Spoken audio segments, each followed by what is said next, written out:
प्रतिनिधिमंडल ने भारत की ओर से आतंकवाद से निपटने के लिए चल रही पहलों और अंतर्राष्ट्रीय सहयोग की आवश्यकता पर जोर दिया है।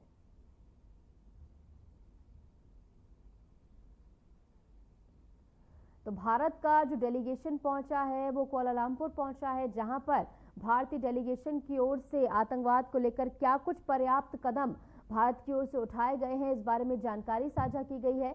और दक्षिण एशिया में सुरक्षा को लेकर ये चर्चा जो है काफी ज्यादा महत्वपूर्ण है। सांसदों ने CRCCT से मुलाकात की है। दक्षिण एशिया सुरक्षा पर यहाँ पर चर्चा हुई है। क्या कुछ व्यापक कदम भारत की ओर से उठाए जा रहे हैं। सांसदों की ये मुलाकात जो है, जो विचार विमर्श इस दौरान हुआ है, या आतंकवाद के खिलाफ एक कड़ा एक्शन है भारत की तरफ से। जो ऑपरेशन सिंदूर के तहत भारत ने जो कार्य किया है, जो आतंकवादी ठिकानों को निस्तेनाबूद करने का काम किया है, तो उसी की गाथा ये डेलीगेशन जो है तमाम कंट्रीज में जाकर सुनाता हुआ नजर आ रहा है। और डेलीगेशन जब कुआलालंपुर पहुंचा तो वहां पर भी डेलीगेशन की ओर से आतंकवाद के खिलाफ क्या कुछ कदम भारत की ओर से उठाए गए हैं व्यापक तौर से, उसके बारे में जानकारी साझा की गई। साथ ही दोनों पक्षों की ओर से आतंकवाद के खिलाफ क्या कुछ आने वाले फ्यूचर में कदम उठाए जाने हैं, इसको लेकर भी चर्चा हुई है, विचार विमर्श हुआ है। और दक्षिण एशिया सुरक्षा पर भी यहाँ पर खास तौर पर चर्चा की गई है। तो भारतीय डेलीगेशन लगातार तमाम देशों में जाकर जो है जानकारी साझा करता हुआ नजर आ रहा है।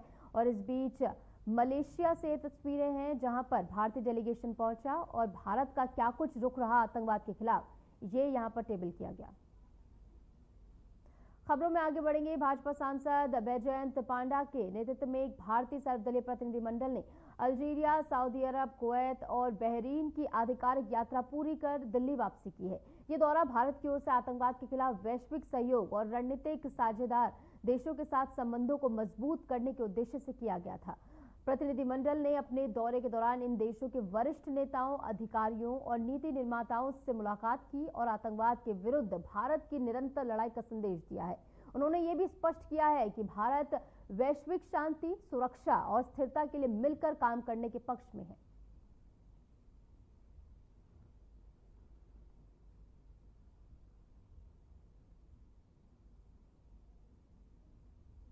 असम के मुख्यमंत्री हेमंत बिस्वा शर्मा ने ट्वीट कर बताया कि प्रधानमंत्री नरेंद्र मोदी ने हाल ही में उन्हें फोन कर असम में जारी बाढ़ की गंभीर स्थिति के बारे में जानकारी ली है।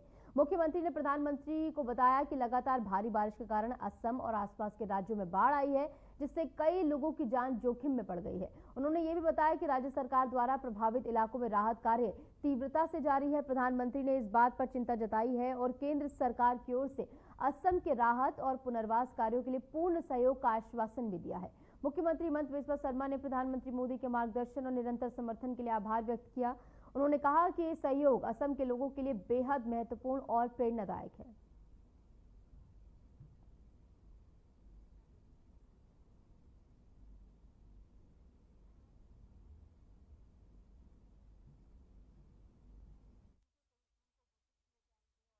केंद्रीय कृषि मंत्री शिवराज सिंह चौहान ने महाराष्ट्र के जुन्नर क्षेत्र में खेतों का दौरा किया है। स्थानीय किसानों से सीधी बातचीत भी इस दौरान उन्होंने की है।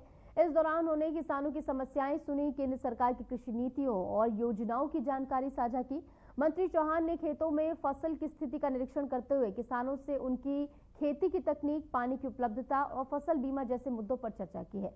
उन्होंने किसानों को आश्वस्त किया है कि केंद्र सरकार कृषि क्षेत्र के सशक्तिकरण और किसानों की आय दोगुनी करने के लिए पूरी तरह से प्रतिबद्ध है।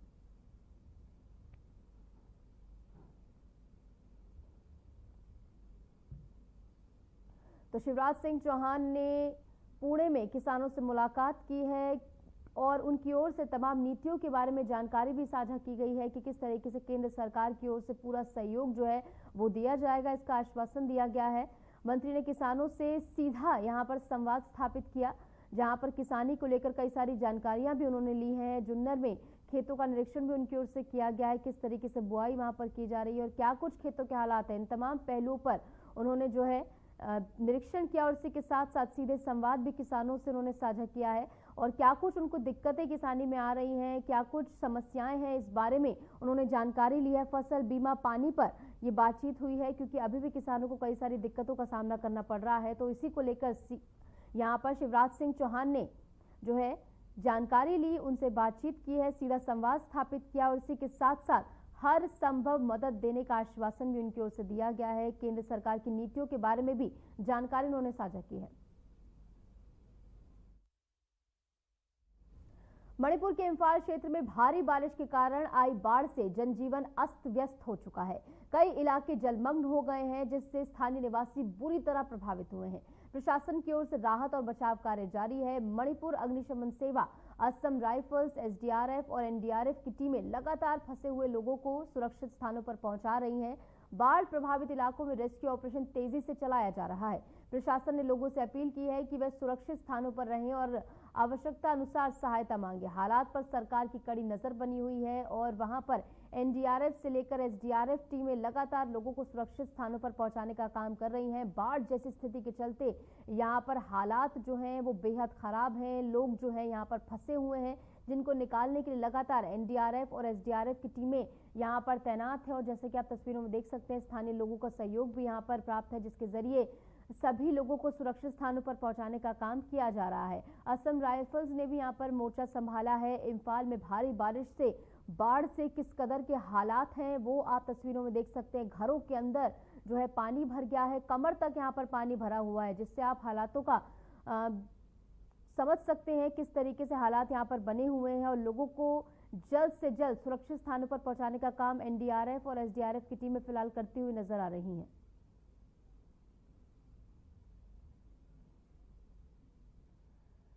और अब बात करेंगे मानसून की। देश में मानसून की एंट्री होते ही तबाही की इबारत लिखी जाने लगी है। सिर्फ एक हफ्ते में बारिश ने कई राज्यों में कहर बरपाया है। कर्नाटक से लेकर असम तक बारिश और बाढ़ ने जिंदगी को मुसीबत में डाल दिया है। मौसम विभाग ने चेतावनी दी है कि आगे हालात और ज्यादा बिगड़ सकते हैं। रिपोर्ट देखिए।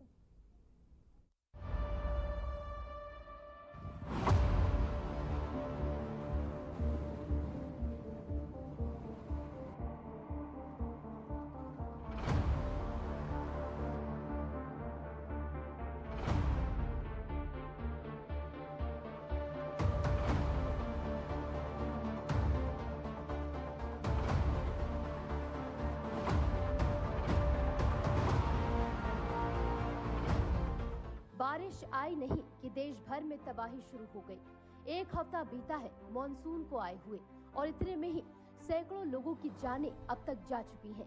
कहीं सड़कों पर बाढ़ है, कहीं खेत पानी में डूबे हैं और कहीं घर तबाह हो गए हैं। कर्नाटक में बीते 2 महीने की मूसलाधार बारिश 71 जिंदगियां लील चुकी है। कोडगु, चिकमंगलूर और दावड़गेरे जैसे जिले सबसे ज्यादा प्रभावित हैं। कई गांव पूरी तरह डूब चुके हैं। लोगों को सुरक्षित जगहों पर पहुंचाया जा रहा है। पूर्वोत्तर भारत में भी हालात बेकाबू हो चुके हैं। महज 3 दिनों में 31 मौतें हो चुकी हैं। अकेले 31 मई को 22 जाने गए। बाढ़ ने गांव के गांव निगल लिए हैं। स्कूल, अस्पताल सब बंद है। इस साल मॉनसून 2 तरफ से कहर बनकर टूटा है। एक तरफ अरब सागर, दूसरी तरफ बंगाल की खाड़ी। दोनों तरफ से आए मौसमी सिस्टम ने एक साथ कई राज्यों को अपनी चपेट में ले लिया है।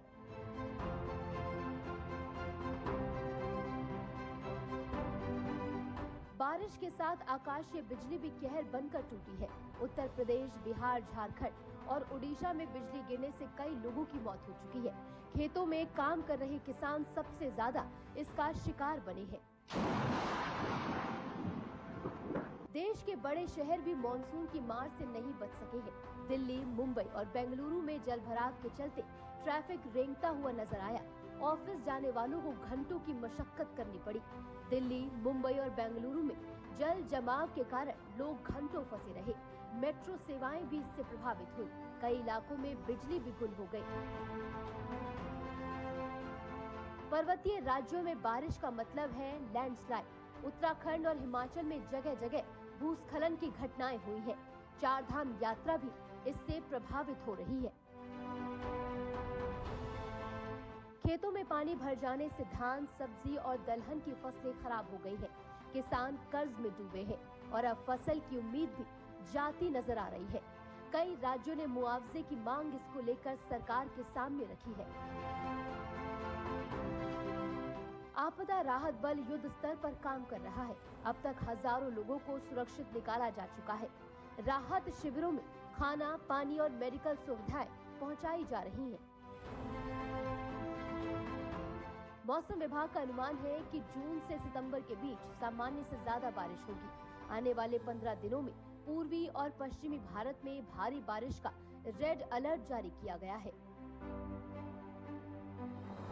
जनजीवन पूरी तरह इसके चलते प्रभावित हो चुका है। स्कूल बंद हैं, अस्पतालों में पानी घुस चुका है और पीने के पानी की किल्लत है। लोग राहत शिविरों में पनाह लेने को मजबूर हैं।